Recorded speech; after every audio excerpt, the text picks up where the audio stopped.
as someone who runs a war crimes unit in Ukraine and the parts of the Middle East, and as someone that has worked in Gaza since I'm 21 years old, from the first Intifada, I worked consistently in Gaza.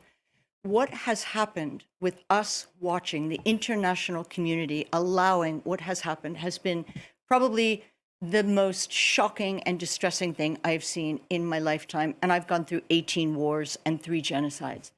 What we're doing is creating double standards of humanitarian assistance. There is one set of laws for Ukraine, and I work in Ukraine, and I'm very deeply loyal to what is happening there.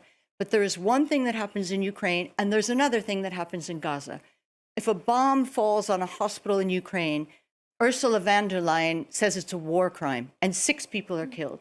If a bomb falls, if many bombs fall in Gaza, and hundreds of people are killed overnight, well, that's Israel's right to defend themselves.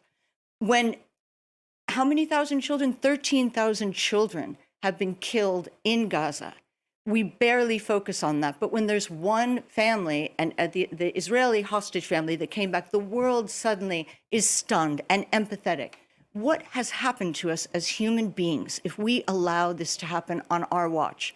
I don't know about you, but I can't sleep at night and I can't live with myself knowing that we are allowing this to happen.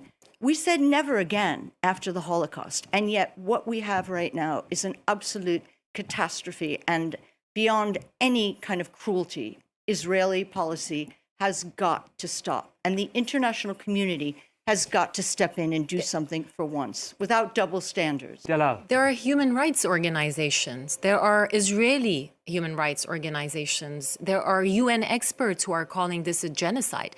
And then there's clear genocidal intent. You just have to listen to Israel Katz, what he said this week, that you either get out or you're going to be exterminated. Today, talking also about annexation. I mean, entire families are still being wiped out. This is a clear case of ethnic cleansing. There is not one family in Gaza that has not lost a member. Just this week, there's one family with 20 members that were killed. When you talk about 200 children, by the way, that's not just a figure from the Hamas-run ministry. That's a figure from UNICEF and from UNRWA as well. 200 children in less than 48 hours. What is this? And then this is Gaza, but we look at the West Bank. Just today, there was a decision to demolish 95 homes in the camps of Janine, 85 in another camp near Nablus. And usually the numbers are higher when the destruction actually happens. So what's happening here is that there's a government that wants to eliminate the Palestinians from their land. If you want to go to international law and you want to look at genocide, and many people are reluctant to call it genocide, but the statements, Dalal is absolutely right.